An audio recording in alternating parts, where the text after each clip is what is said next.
Today I want to talk about three things. I came across this commentary and I find it very timely, very accurate, and so I want to share it with you guys who weren't able to see it. And then I'll give examples of how this commentary speaks truth to power, and then I'll try and give some pointers as to how best we can mitigate some of the victimization that occurs in any government, whether it be PAM, Labor, Unity, whatever. But before we do so, let's just like the video and subscribe to the channel. Alright, so this commentary I came across on social media is entitled "Political Parties Must Accept Responsibility for Incompetent Ministers in St. Kitts and Nevis, and they must take the blame for incompetent ministers in government." Right? So let's keep that in mind. The headline here: commentary, political parties in St. Kitts must take the blame for incompetent ministers in government. So we're going to roll with that. Alright, so the person is by McLean Hobson. I don't know the person, but they put their name to it, so they are not afraid to speak out. So here we go. Political party supporters are often jubilant when their party unveils its slate of candidates ahead of a general election. There's excitement, optimism, and an almost unquestioning belief that those presented are fit to govern. Yet, upon closer and more sober reflection after elections are won, a troubling reality frequently emerges. Far too little consideration appears to have been given to whether some of these candidates are genuinely competent to lead and manage the ministries ultimately assigned to them. It is only when the rubber meets the road, when promises go unfulfilled, ministries stagnate, and service delivery deteriorate, that party supporters and the wider public begin to asking uncomfortable questions. What criteria were used in selecting these candidates? Were leadership abilities, administrative competence, and sectorial knowledge truly assessed? By the time these questions arise, however, it is often too late. The damage has been done, and the frustration grows, explaining why some party supporters now openly call for the recall of underperforming and incompetent ministers. My observation, which I am confident is shared by many, is that political parties too often prioritize academic qualification or professional titles when nominating candidates, while paying insufficient attention to whether those individuals possess any real understanding of the ministries they are likely to oversee.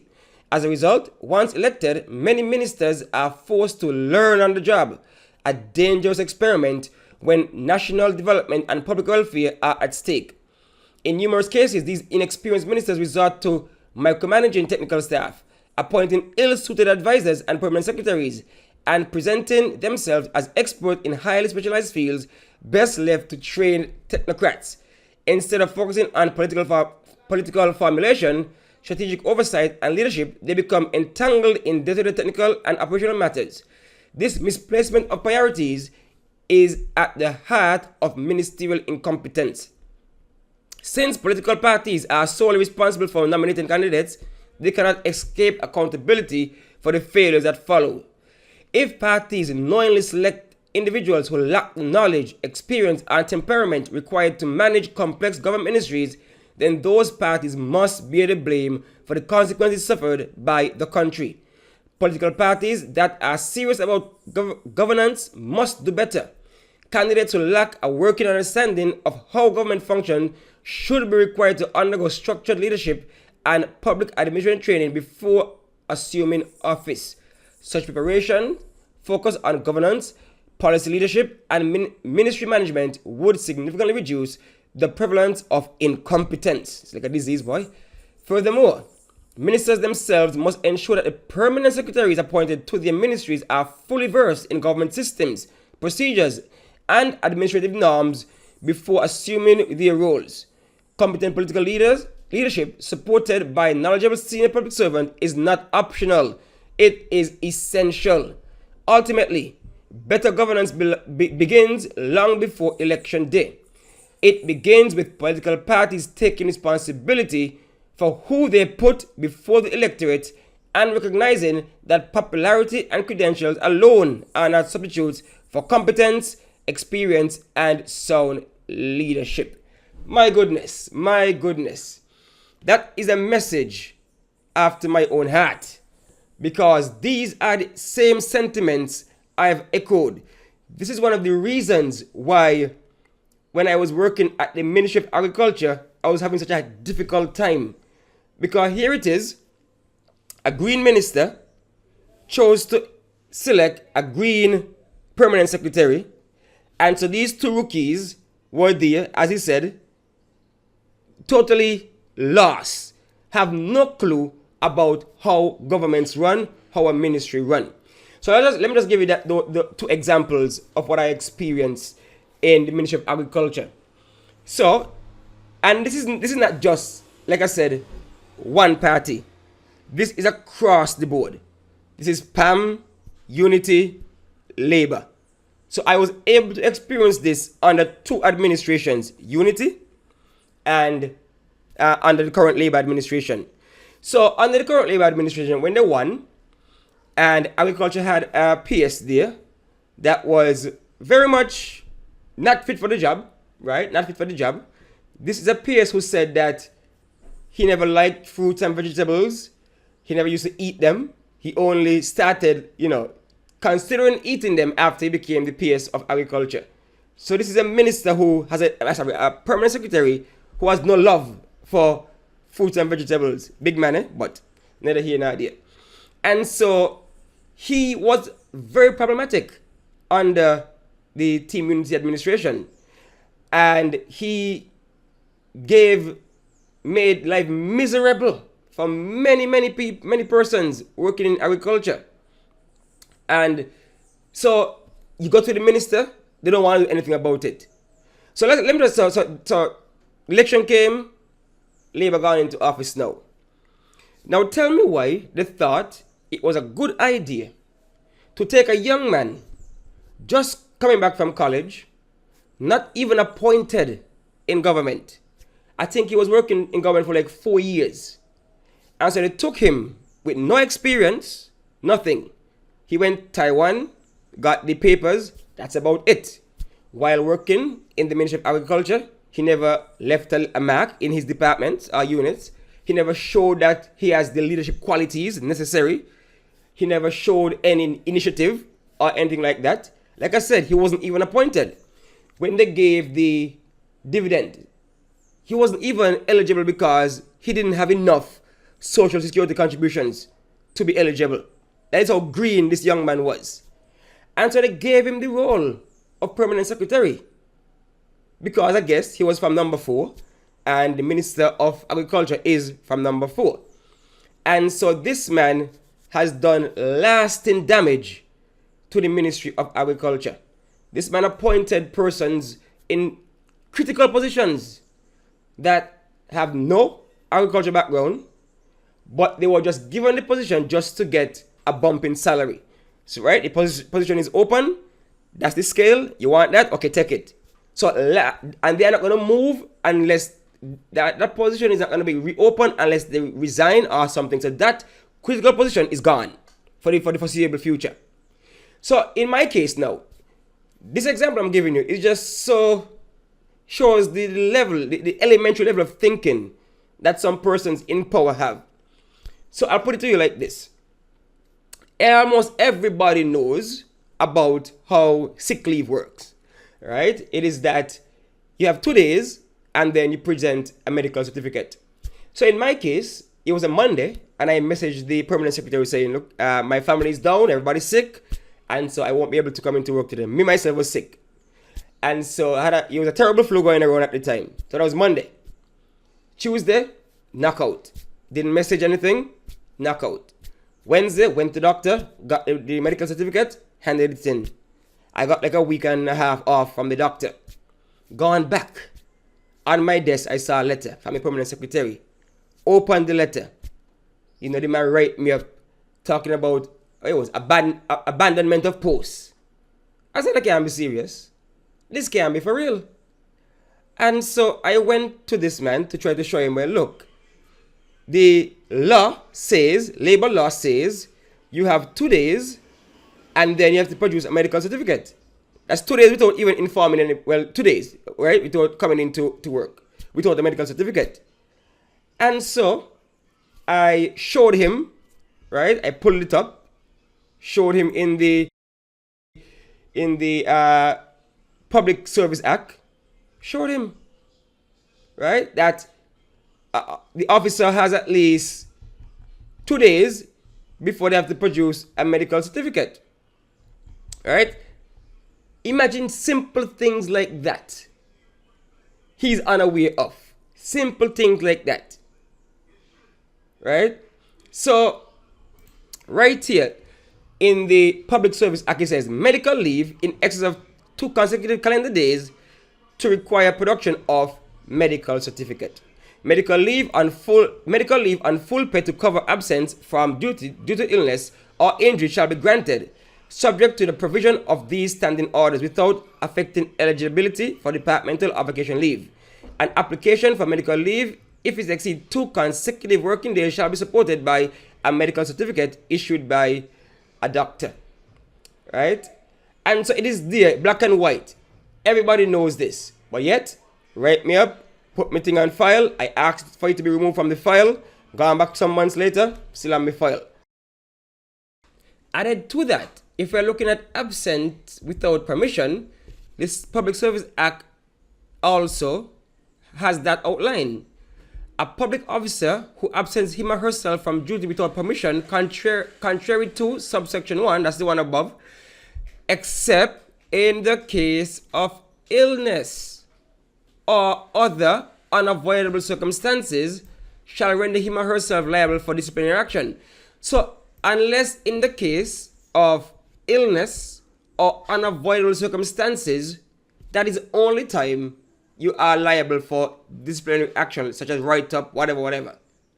So, do you see where I'm coming from with this one?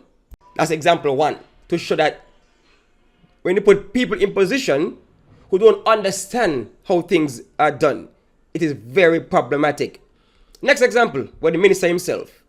So we went to a meeting and there was a clash between me and the minister, right?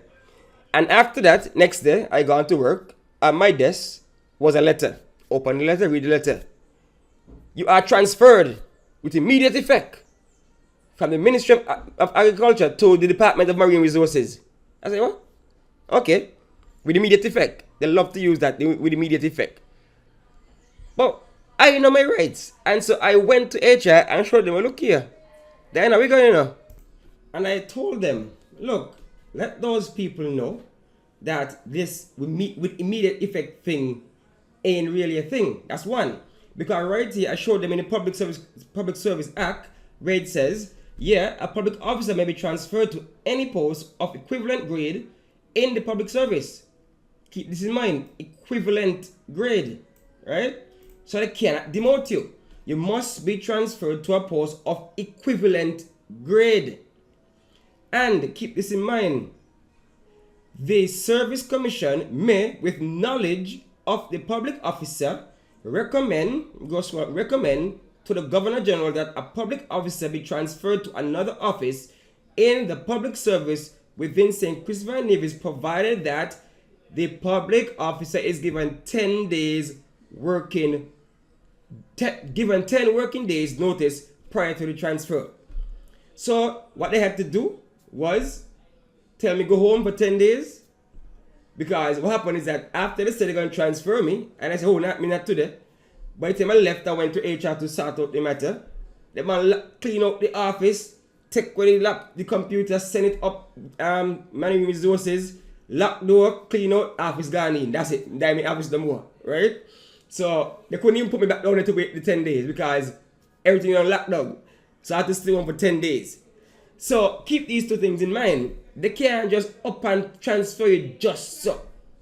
People got lives to live. People got systems in place. You got a job trial here, job trial there. You can't just come to work today and tomorrow you're gone somewhere else. Right? They got to give you at least 10 days. So that's what? 5 working days. Notice. That's according to my reading. Right? I ain't a lawyer, but they agreed with me at HR. And so they had to stay on for 10 working days. And you would realize this part here now to any post of equivalent grade. So they cannot send it to somewhere where a post doesn't exist and where it's a demotion. They have this habit of trying to convince you that you can carry your post and that kind of thing. On the books, if there's no post there, that's my interpretation. On the books, if there's no post there, they can't send you up there to do nothing because the structure is not in place for that post to be there. Right? So if the department doesn't have this particular post, what you say, So these are things we have to keep in mind. And so this is a PSA from me to those who are working in the civil service. Make sure you become familiar with the Public Service Act. This is one way you can try to mitigate all kind of victimization. Yeah, they could transfer it, but make sure it is done correctly. Right? But the bad part is this. HR is not there to protect you. HR doesn't have your back. And so that is where you'll have to lawyer up. Again, keep in mind, some of these ministers and permanent secretaries, they use this information to try to victimize you because they think you don't know. They think you do not know. Because I know for a fact that the PS I served under in agriculture the first time around under Unity, he is intimately knowledgeable about the Public Service Act. Why you know that? Because he was the president of the Teachers Union. And if it's one thing Teachers Union would tell you is here. Soon as you enter, sit here, read it, understand it, know what it's about. So you would say that individual knew this stuff he was doing was wrong, but he proceeded to do it anyway because a lot of civil servants don't know. And so they accept what the PSs say as gospel because they don't know they can fight for their rights. And so they cower and they don't speak out because they understand, they feel as though, okay, they must be right because they are PS. Minister, they must know what's going on. The minister can reassign you. I remember seeing the letter and someone stamp on the letter. Like, someone, why you stamp on the letter? HR was like, what's up with this here? Why you stamp on the letter? He have the authority to transfer nobody. Because you're a minister, you have no authority to transfer anybody. But there is this stamp, Secretariat of the Minister. Like, really? You didn't read anything here? And a lot of what the thing is saying here, the commentary is saying here, a lot of these persons don't understand their posts.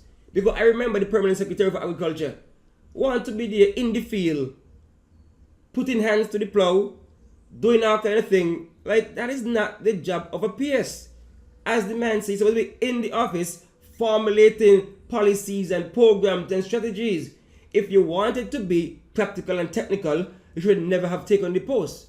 You should have stayed as a senior officer or a director and then do that.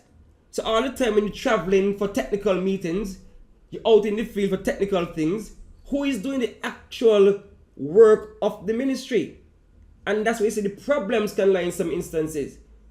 Because that is not your role. You do not understand your job. And so we have to be careful when we are selecting these people for these positions. Going back to the commentary, many persons in HR are not even familiar with the Public Service Act.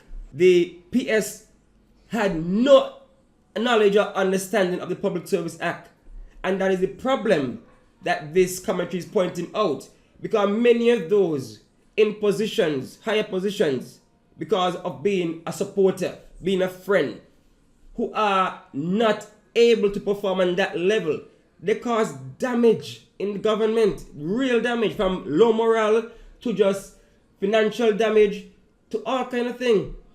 But you find that there are many times where persons who are higher on the scale have to resort to asking persons who are lower on the scale for knowledge, for information, to help them, to help them do their jobs. Do their jobs for that level because they are not qualified for that level. And so this is something we have to shake out of. Like I said, it's across all parties. Because the first PS that I worked on in agriculture was terrible.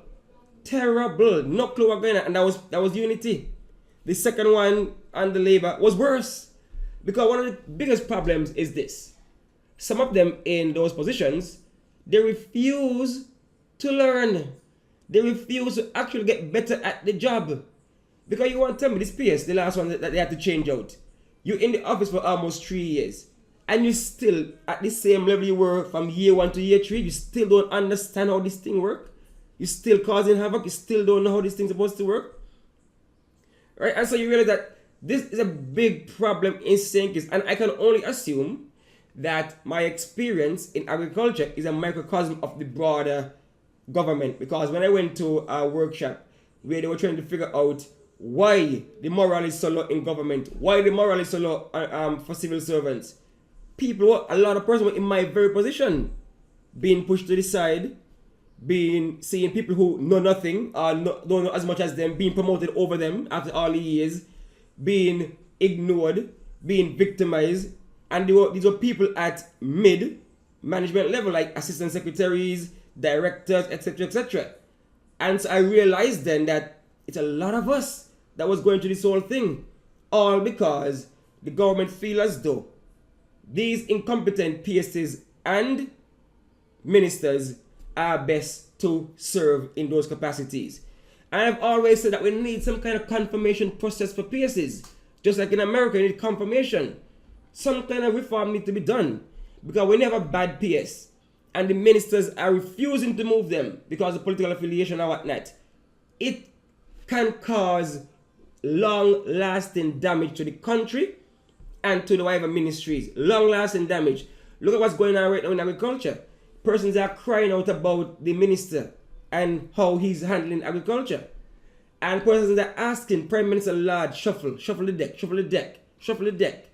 But just refuse to do so. And you would realize that under this current administration, a lot of these portfolios were made for specific people. They were structured in a way that they were made for specific individuals. Look at agriculture, sports, creative economy, small business. Like some of these things don't even go well together. Right? They don't even go, so you can't even transfer knowledge from one to the next. They don't go well together. So it will be very difficult to bring a next minister in play, because they have to have an understanding at least of all of these different revolving entities. So they went and did it kind of weird in that way.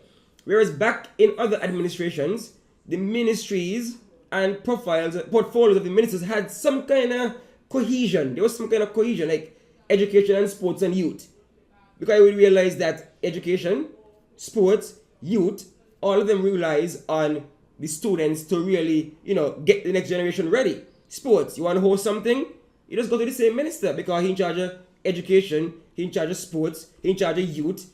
And so if you can go to one minister to cover all those three things. Right now, sports is separated from education. And so you have two different ministries you have to tangle with if you want to do something within the school as it relates to sports. So these are the things that you would think that they would think through to have some kind of synergy and symmetry in the portfolios. And that is why you see that some of these ministries are struggling. There was a point where there was a portfolio of land, agriculture, housing, sustainable development. And a lot of those have overlaps. You're dealing with land. Housing deals with land. Agriculture deals with land. Sustainable development deals with land. And he had one minister over those things. So you could see how there could be synergies and working together with those different portfolios and ministries.